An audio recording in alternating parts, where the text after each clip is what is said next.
Hi, everyone. It's Emily Williams-Knight, and I'm going to start with a bit of news that I assumed that all of you already knew, but it sounds like some of you actually did not know. But after spending a few weeks, I guess about a month and a half at the National Restaurant Association, as I was transitioning into my role, I made a decision to actually stay in Texas. And I've had a lot of people ask me, how is that possible? How do you take a role with the great organization and then decide that it's not what you want to do? And honestly, it's all of you. I was so inspired in the pandemic, working with our team, and just I love fighting for you. And I know we're not out of this by any means. I got some numbers today, whether it be through the supply chain, protein, freight, they're up almost 30%. We are now about to have a big alcohol problem with fill rates and aluminum cans.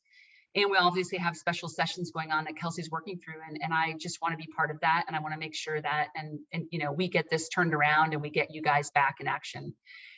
So I am here and I am still your president and CEO, and I love this team and I love all of you. So that's the first bit of news. Second, I do have a couple things below. First of all, you have 2 calls to action.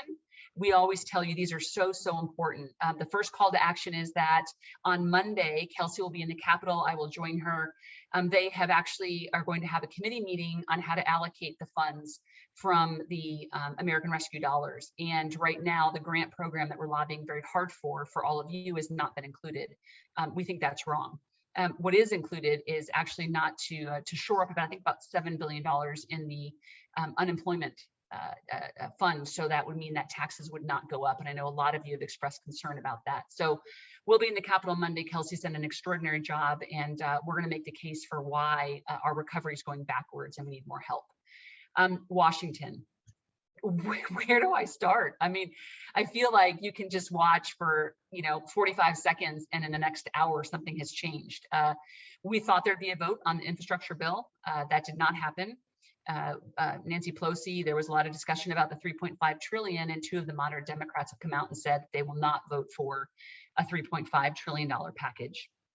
We don't know what that means, but what we do know is what's sitting in front of them right now has some pretty significant tax implications. And taxing small business right now, when we are still in a pandemic and still trying to recover with just unforeseen challenges and new ones, frankly, that are coming each day, you cannot start to tax small business in a significant way, or really tax those businesses that you've built that someday you want to pass on. And so please just simply do those 2 calls to action. They're below. It makes a big difference when they hear from Texas, because when people know that we matter and we have a voice, we can actually move mountains, as you witnessed. So below, click the 2 links, please get those calls to action done. And I think Monday or Tuesday, we'll have a little more clarity on Washington, but I've always told you the truth.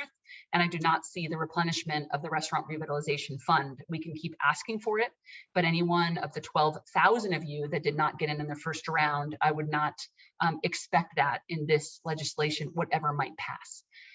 Then I want to talk about TABC. We have a great partnership with TABC, and they're going to the new AIM system, and to be sure, just to make sure that you all are okay. September and October renewals, as long as you're kind of in process, not to worry, because obviously they're going through a technology transformation. And also for sort of permitting now, there's an alternative process. So you don't get hung up. For example, ACL, we had a lot of people trying to pull permits. And so we reached out, and TABC, as always, was able to create an alternative process to make sure that people who need things quickly are not going to wait weeks or months. So I will kind of end with a couple notes. I think the supply chain is going to get worse before it gets better. We have things like poultry, freight, corn oil. There's been some stability this month, but I hope to get on Monday the new report that shows where we are, and I'll forward that to you. I'm sure some of your suppliers are telling you the same. And I also had an opportunity to sit into the National Restaurant Association's Fast Casual Industry Council. And if there's one thing I can tell you is you're not alone. Labor, if you are the largest restaurant company to a single operator, every single person is really struggling with labor. And so we're continuing to lean in to see what we can do. But right now it's tough. We had an operator that hired 14 employees last week, and he had 13 employees leave. And so I just want to tell you that there is no silver bullet. We're going to do everything that we can, but this is a real serious problem, and we will not be able to get back to capacity and to get your businesses 100% healthy without solving this problem. And so the last thing I'll note is you'll see the press release that came out last night.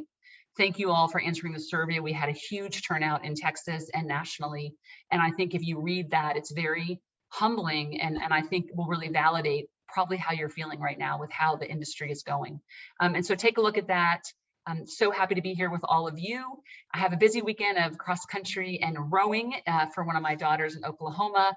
So be safe, be good to each other. People are tired. Your employees are tired. Check in with them. They're working very hard. And again, as I always say, just be good to each other. And that's all for now. Take care. Bye-bye.